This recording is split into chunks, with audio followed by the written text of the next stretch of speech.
G'day, I'm Mr. Furniss. You might remember me from such exciting science videos as the mole and here comes the metric system. But today I'm here to talk to you about something else, something much more life-changing. And that is about chemical change. Now you might have studied physical change before, and physical change is about when we have something where we have objects change in their physical appearance.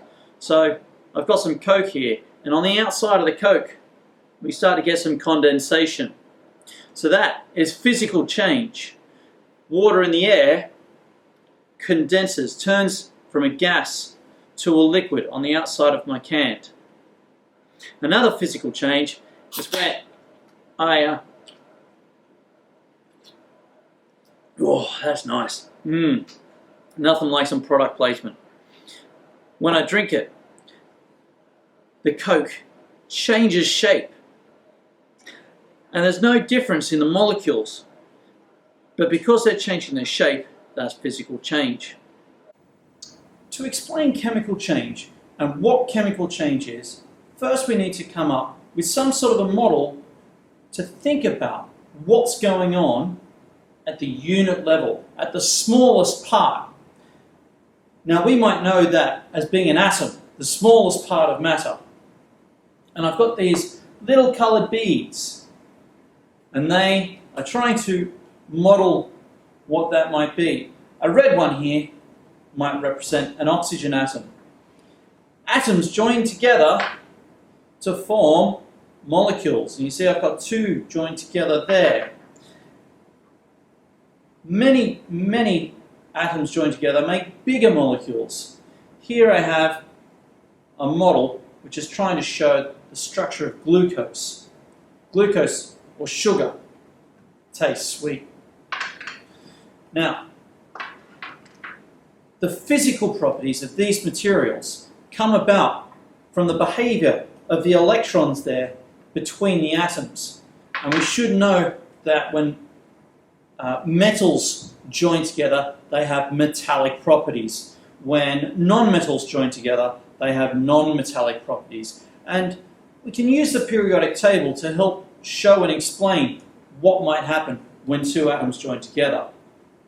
But what happens when these start changing partners?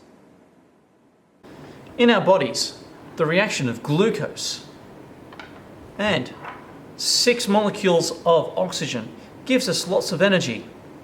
This energy is what makes us being able to read and learn and jump and breathe in and out and all sorts of wonderful things. For the chemical reaction that does allow us to have that energy though, almost all of these bonds here are broken and new bonds are formed. I'm going to try and show you really fast how that might happen. Wow, look at me move my hand so fast. I didn't think I could. In a real chemical reaction, the particles may be moving and reacting a lot faster or maybe even a lot slower depending on the reaction.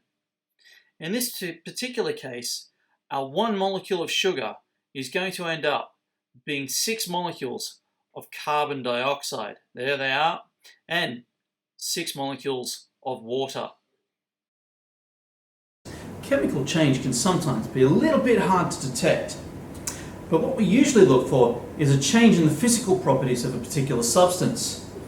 So I've got some ammonium chloride here. I'm going to mix this with water. See that the ammonium chloride looks very much just like salt or ice in a beaker, but as I add that into the water and I stir that, and as I stir that around, you can see that the temperature drops quite significantly and very quickly. So although the salt and the beaker started out with the same temperature, this change in temperature tells us that chemical change has happened. One of the simplest forms of chemical change that most people are familiar with is combustion.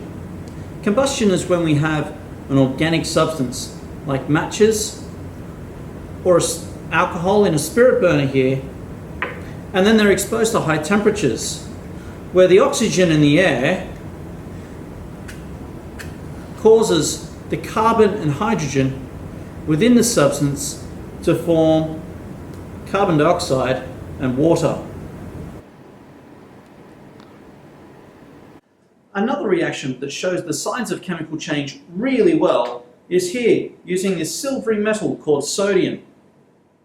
Sodium usually has to be stored under paraffin oil, and you can see it looks a little bit grey and dull, but when it's being cut, it's nice and silvery and shiny. The real good thing is when we try and put it in water. You can see here that there are many signs of chemical change. The water's gone cloudy, there seems to be a smoke and gas produced, and there's so much heat that the sodium has changed into the shape of a ball. Then of course there's the big pop.